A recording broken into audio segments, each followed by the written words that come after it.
Atau seseorang yang menjual semua yang dia punya hanya untuk berobat penyakit sesuatu yang sudah ditentukan oleh para dokter mengatakan bahwa ini sudah sangat sulit disembuhkan misalnya. Maka tentu tidak boleh berlebihan dengan menghabiskan semua harta kita, yang ada malah kemudian terjadi hidupnya susah, banyak hutang karena untuk membayar berobatnya dan lain sebagainya.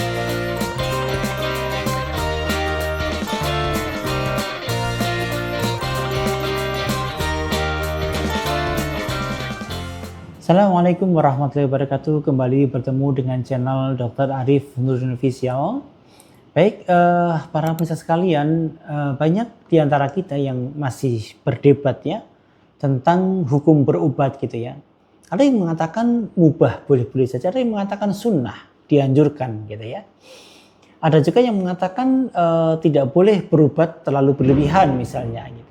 Tidak boleh menggunakan perkara-perkara yang haram untuk berobat dan lain sebagainya. Maka kita mesti bahas gitu ya. Kalau secara medis memang berobat itu sangat ditekankan gitu, secara medis gitu. Kenapa? Karena ada beberapa penyakit yang bisa sembuh sendiri tanpa diobati, ada yang harus diobatin gitu.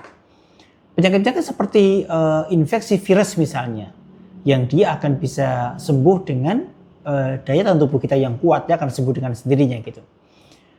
Tetapi untuk penyakit-penyakit tertentu yang memang harus butuh berobat seperti misalnya orang dengan hernia inguinalis ya, terjadi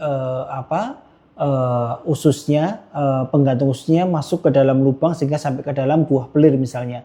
Itu kalau tidak segera dioperasi terjadi nekrosis, kematian usus misalnya. Maka harus berobat dengan operasi gitu ya. Karena tubuh tidak akan mampu untuk memulihkan kembali secara teori medis gitu. Pasien dengan batu ginjal yang batunya sudah sangat besar lebih dari 3 cm misalnya. Ini secara teori medis tubuh tidak akan bisa mampu untuk mengeluarkan batu, mungkin mesti harus dengan diobatin dengan tindakan operasi dan lain sebagainya. Maka memang ada kaidah, ada yang bisa sembuh dengan sendirinya, ada yang harus dengan diobatkan gitu. Maka sangat ditekankan berobat secara medis. Maka bagaimana kalau secara hukum agama?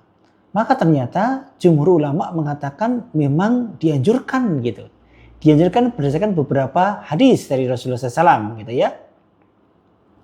Seperti hadis dari Abu Darda radhiyallahu anhu ya, yang dia berkata Rasulullah SAW bersabda, sesungguhnya Allah menurunkan penyakit beserta obatnya dan dia telah menetapkan bagi setiap penyakit obatnya. Maka janganlah berobat dengan perkara-perkara yang haram, dari hadis riwayat Abu Dawud. Ini perintah Rasulullah SAW ya. Kemudian hadis yang lain dari hadis Usamah bin Syariq radhiyallahu anhu. Ya, ia berkata ada seorang badui datang kepada Rasulullah SAW. Ini bisa kita temukan dalam hadis riwayat Tirmizi ya. Badui tadi bertanya, wahai Rasulullah, bolehkah kita berobat? Maka kata Rasulullah SAW, berobatlah. Karena Allah telah menetapkan obat bagi setiap penyakit yang diturunkannya, kecuali satu penyakit. Para sahabat bertanya, apa itu ya Rasulullah? Yaitu penyakit pikun dalam hadis riwayat Tirmizi.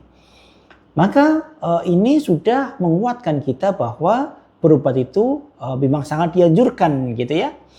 Bahkan ada satu hadis yang cukup masyhur ya.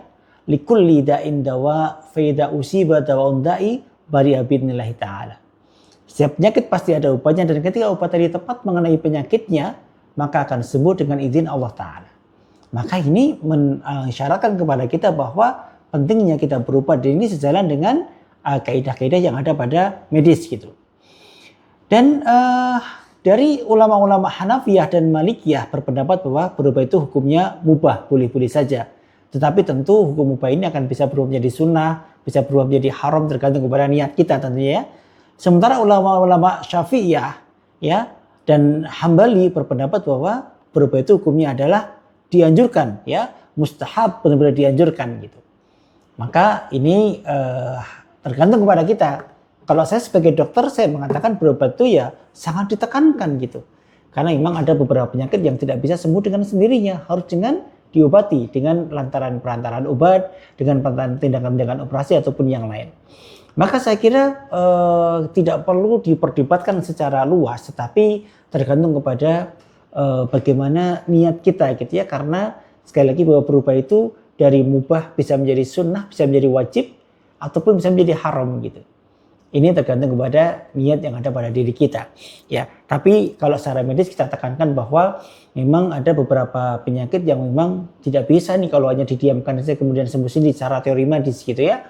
Apalagi yang tindakan-tindakan harus dilakukan tindakan operasi, maka harus berobat gitu. Dan kami setuju bahwa berobat itu tidak boleh yang berlebihan, apalagi menggunakan perkara-perkara yang haram atau perkara-perkara yang mendekatkan kepada syirik.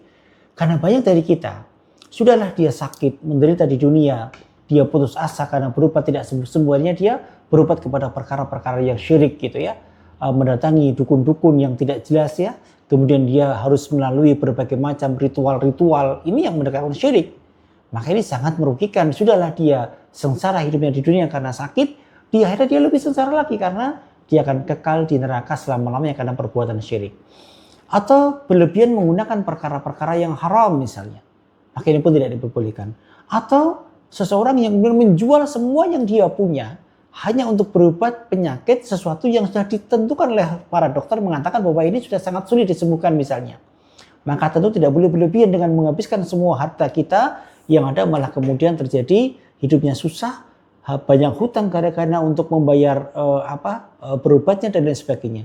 Maka tentu berkonsultasilah dengan dokter yang kompeten di bidangnya untuk menentukan seperti apa kita berobat karena penyakit kita itu dan bagaimana prognosis penyakitnya itu sangat penting sekali buat kita.